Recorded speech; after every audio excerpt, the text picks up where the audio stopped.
오늘은 역대상 9장 1절부터 34절의 말씀을 통해 우리 신앙 공동체의 진정한 회복이 어디에서부터 시작되는지 큐티한 바를 토대로 실천 사항을 함께 나누도록 하겠습니다.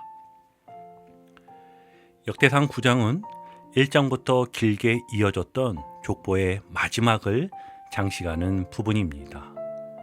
이 족보는 단순한 혈통의 기록이 아니라 하나님께서 인류와 이스라엘을 어떻게 인도하셨는지를 보여주는 구원의 발자취였습니다.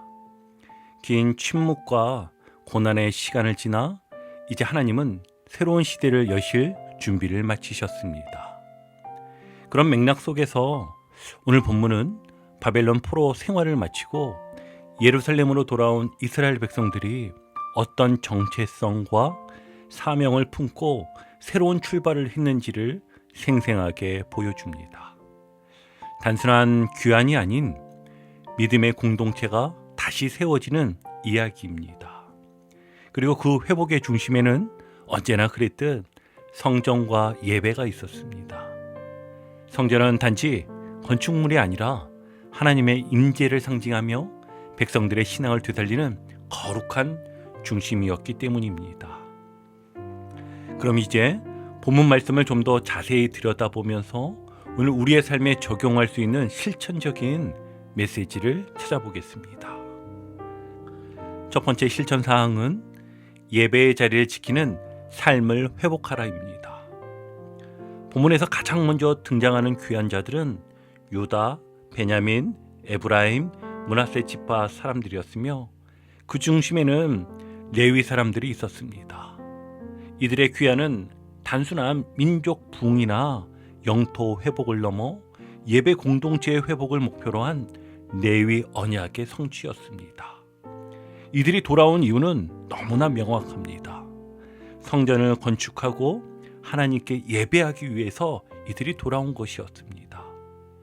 그렇다면 우리의 삶 속에서 예배의 자리를 지킨다는 것은 무엇을 의미할까요?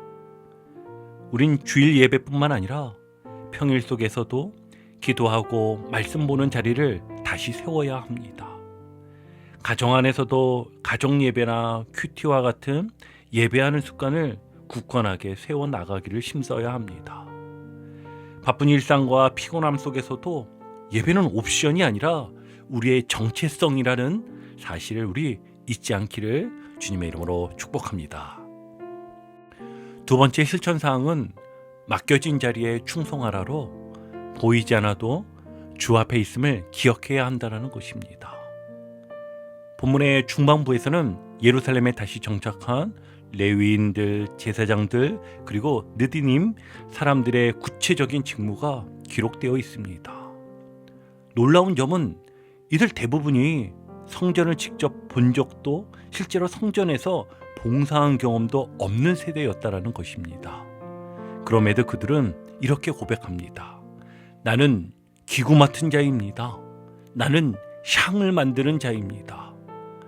아버지에게 또 할아버지에게 귀로 만들었던 자신의 정체성을 기억하며 믿음으로 충성을 결단하며 나아간 것입니다.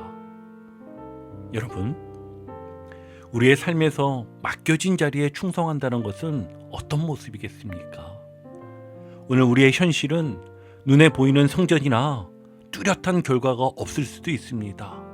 그러나 나는 예배자입니다 라는 고백을 굳게 붙들고 살아가십시오. 교회에서 맡은 작은 섬김, 헌금, 봉사, 반주, 교사, 주차, 안내, 이 모든 자리는 하나님 앞에 보이는 소중한 사명입니다.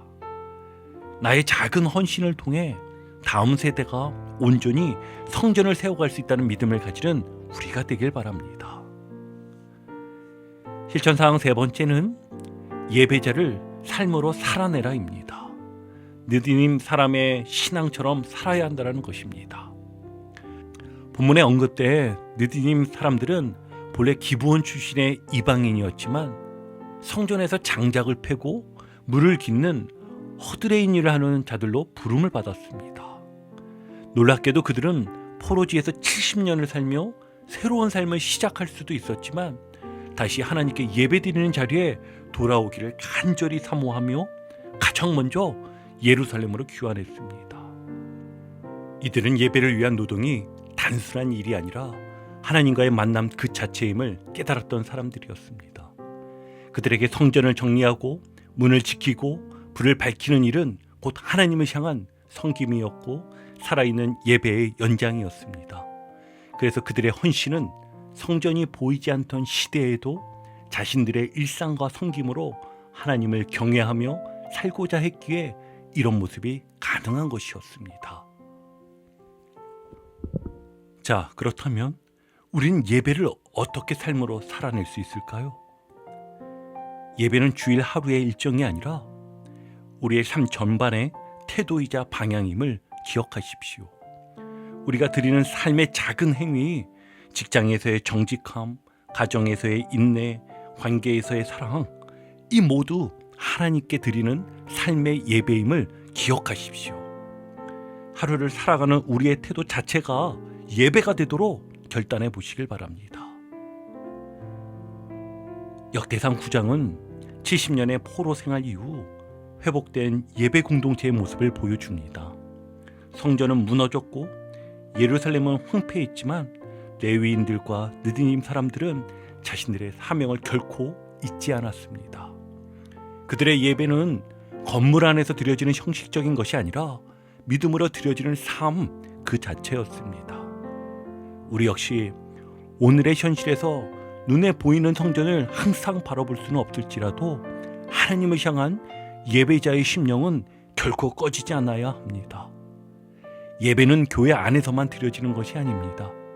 우리의 일상, 고난 속에서도 가정에서, 직장에서, 그리고 골방에서도 뜨겁게 타올라야 합니다.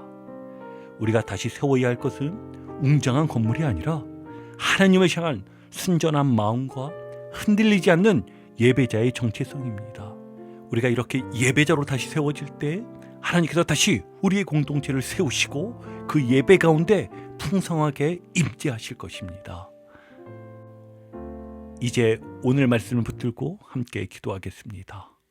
사랑의 하나님, 오늘 역대상 9장의 말씀을 통해 70년 포로의 시간을 지나 다시 예루살렘에 거주한 이들의 믿음을 보게 하시니 감사합니다.